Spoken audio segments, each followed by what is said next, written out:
On July 5, 1943, over 10,000 IL-2 Sturmoviks operated across 17 air armies of the Red Army, representing the largest concentration of armored ground attack aircraft in military history.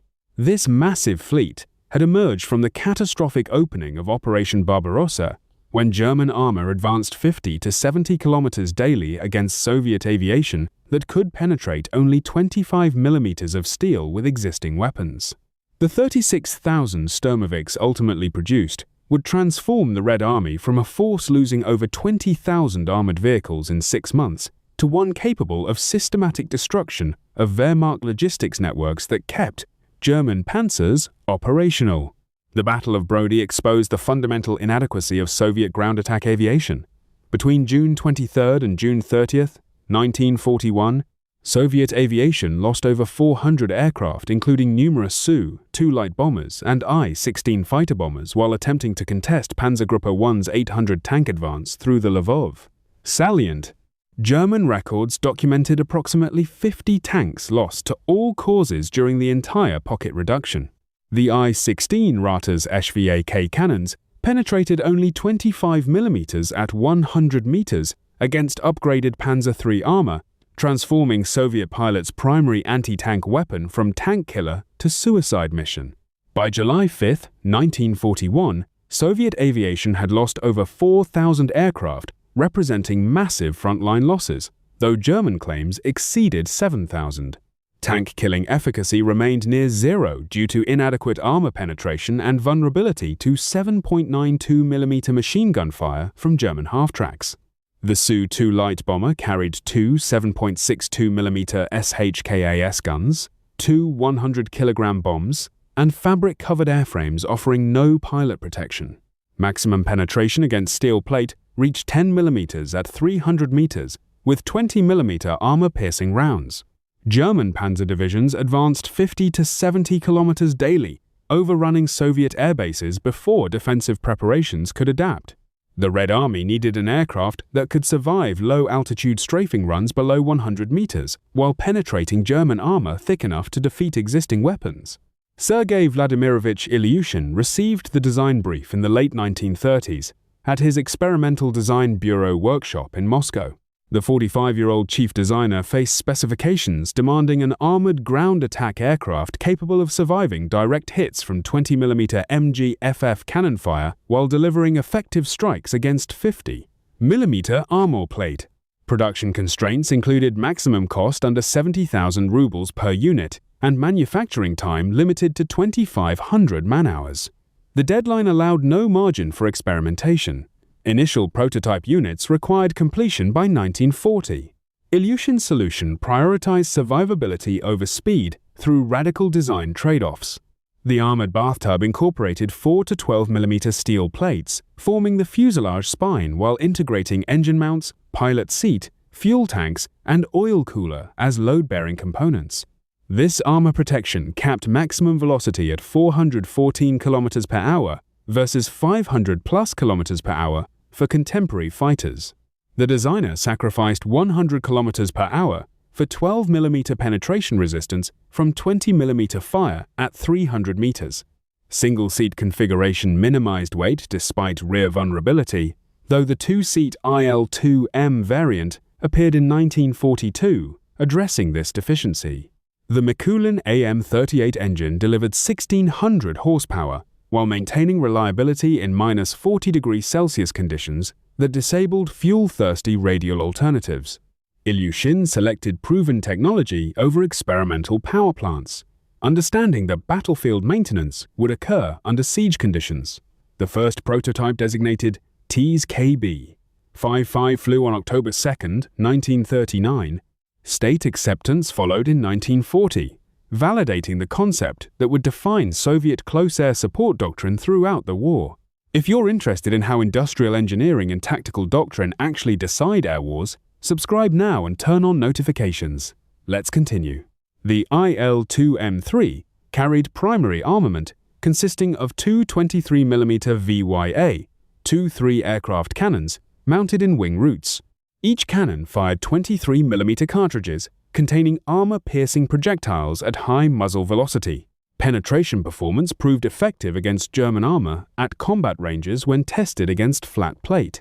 Supplementary armament included two 7.62mm HKAS machine guns with 750 rounds per gun initially, increased to 1,000 rounds per gun in later variants. Crew consisted of pilot protected within the armored bathtub and tail gunner manning one 12.7mm UBT machine gun with standard ammunition load of 64-gram armor-piercing incendiary projectiles fired at 860 meters per second muzzle velocity. The rear gunner position suffered 4 times the fatality rate of the pilot due to lack of armor protection. WWII, 2-3 cannons fired at high cyclic rate with sustained bursts to prevent overheating. HKAS machine gun cycled at 1,800 rounds per minute, UBT at 1,050 rounds per minute. Welded armor steel fuselage construction eliminated complex riveting procedures that slowed production.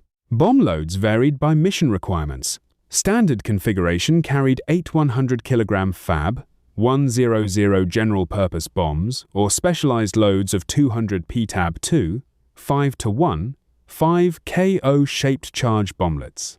Each PTAB weighed approximately 2.5 kilograms total, with shaped charge capable of penetrating tank roof armor when dropped from 15 to 100-meter altitude. Rocket armament included 8 82mm RS, 82 rockets, weighing 6.2 kilograms, each with 1.8 kilogram warheads, or 4 132mm RS, 132 rockets at 15.4 kilograms, each with 4.9 kilogram warheads, penetrating 100 millimeters at 50 meters. The Mikulin AM 38F liquid-cooled V12 engine generated substantial horsepower at high RPM during takeoff, supercharged for optimal performance at operational altitudes between 500 and 1,500 meters. Maximum speed reached 414 kilometers per hour at 1,500 meters altitude. The power plant's reliability under combat conditions exceeded German and American equivalents operating in similar temperature extremes. Production distributed across multiple evacuated state aircraft factories. Factory number 18 relocated from Voronezh to Kuibyshev. Factory number 1 transferred from Moscow to Kuibyshev, while others operated in Moscow and Nizhny Tagil. Production increased dramatically throughout the war years, reaching massive output levels by 1944 and continuing through 1945. Total production exceeded 36,000 units, broke down by variants: 1,500 single-seat IL-2 aircraft from 1941 to 1942, 9,200 two-seat IL-2M from 1942 to 1943, 21,300 IL-2M3 from 1943 to 1944, and 4,200 Type 3 aircraft with 33mm NS-37 cannons from 1944 to 1945.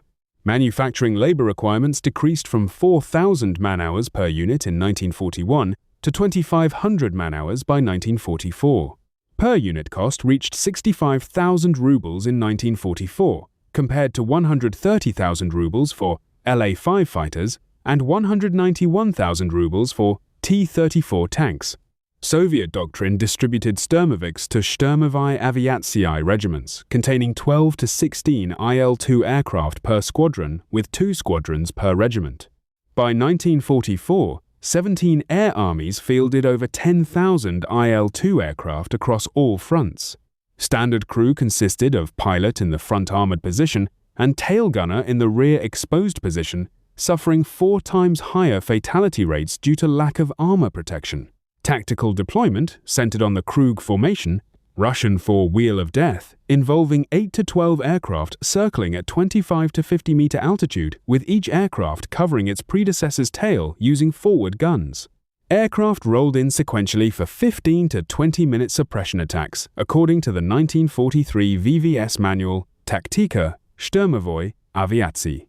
Order number 337 issued June 20th, 1943. Standardized shallow 30-degree dives from the pilot's left using PTAB-2, 5 bomblets in 200 unit loads, creating 70-meter by 15-meter destruction footprints. The engagement at Kursk on July 5, 1943, demonstrated the formation's effectiveness. 16th Air Army under General Stepan Akimovich Krasovsky committed IL-2 aircraft against German armored formations. Soviet claims credited significant tank destruction using PTAB cluster munitions. German armored units suffered substantial losses during the engagement. After-action reports noted PTAB 2-5 bomblets effectively penetrated tank roof armor at low altitude, with IL-2 formations achieving considerable success against German armor while sustaining moderate losses to flak. Fire. Combat formations maintain tight discipline with predetermined attack sequences that maximize suppression time while minimized exposure to concentrated flak fire. Wehrmacht intelligence recognized the threat in 1941 when German forces encountered increasing numbers of armored Soviet ground attack aircraft. Designated Schwarzer Tod by troops, these aircraft could not be effectively countered by 7.92 mm machine gun fire. Light flak became essential at every regimental headquarters and supply column. The German nickname Schwarzer Tod, meaning Black Death, reflected the psychological impact of low-altitude attacks the German infantry could not counter with small arms fire. German countermeasures included development of the Henschel Hs 129 B-2 specialized ground attack aircraft. 870 units cost 87,000 Reichsmarks each, powered by twin 690 horsepower Gnome-Rhone 14M engines and armed with two 30mm Mk103 cannons, firing 30 by 184mm cartridges, penetrating 150 mm at 500 meters. Luftwaffe also deployed Bf-109, G6 and Fw-190F variants, carrying 30mm Mk101 or Mk103 under-wing cannon pods specifically for anti-Sturmovik missions. Flak density increased 25% by 1944, as German divisions expanded from 12 to 15 20mm and 37mm guns per unit. Luftwaffe reports designated the IL-2 as Eisernes Gustav, meaning Iron Gustav, noting its resilience to 20mm fire and requirement for 30mm hits to the oil radiator for reliable kills. The arithmetic of destruction favored Soviet mass production over German technical sophistication. Over 36,000 IL-2 aircraft represented the equivalent of 188 million Reichsmarks compared to 76 million Reichsmarks for 870 Hs 129 aircraft, creating a 42-to-1 production ratio with 17-to-1 efficiency advantage.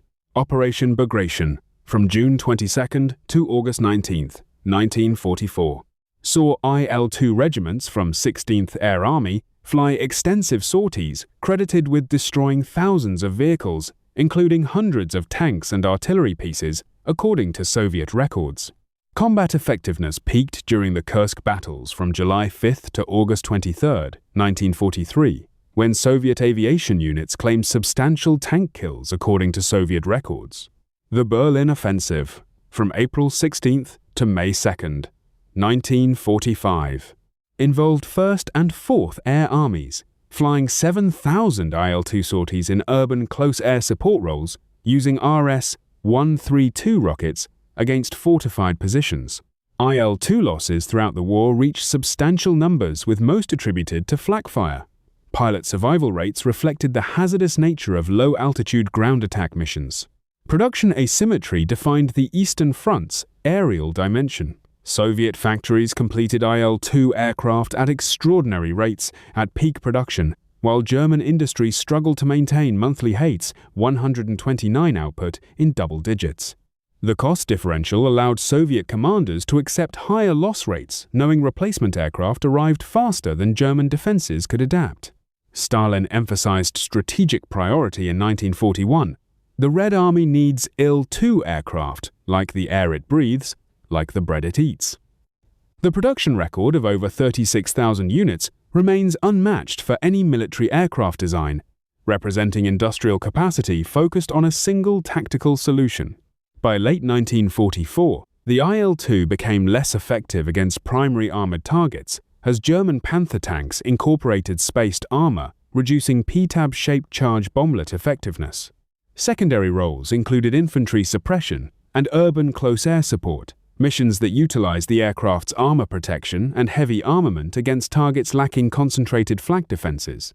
The transition reflected changing battlefield conditions where German armor density decreased while infantry positions required sustained suppression beyond the capability of conventional fighters. The IL-2 Sturmovik influenced post-war ground attack aircraft design through its armored bathtub concept and specialized anti-armor mission profile. The IL-10 successor incorporated lessons learned from 5 years of combat operations, featuring all-metal construction and improved aerodynamics while maintaining the core survivability principles. Thousands of IL-10 aircraft served with Soviet Union, Poland, Czechoslovakia, Bulgaria, Romania, Hungary, and North Korea from 1944 through the 1950s. The A-10 Thunderbolt II, entering service in 1977, adopted the IL-2's armored bathtub philosophy with a titanium structure protecting critical systems and crew. The 30mm GAU-8 Avenger cannon reflected lessons learned about armor penetration requirements against modern main battle tanks. Soviet design principles of survivability over speed influenced American close air support doctrine despite technological advances in avionics and precision-guided munitions. Production records established by IL-2 manufacturing remain unbroken in military aviation history. Over 36,000 aircraft exceeded the combined output of all German ground attack aircraft by factors exceeding 10-1. The industrial achievement demonstrated Soviet capacity to focus resources on proven designs, rather than pursuing technological sophistication that delayed mass production. Modern military aircraft programs producing hundreds rather than thousands of units reflect changed manufacturing, economics, and mission requirements that no longer demand the overwhelming numerical superiority that characterized World War II aerial warfare. German troops called it Black Death. Soviet pilots knew it as the concrete plane. The weapon that began as a desperate response to armored breakthrough became the foundation of close air support doctrine for generations. Over 36,000 aircraft answered the crisis that began on June 22, 1941, when 3,600 German tanks crossed the frontier and found no effective aerial opposition. The IL-2 Sturmovik transformed that vulnerability into a strength measured in destroyed Wehrmacht armor across 3 years of systematic destruction. If you enjoyed this deep dive into World War II aviation, hit subscribe for more aircraft profiles every week. Thanks for watching.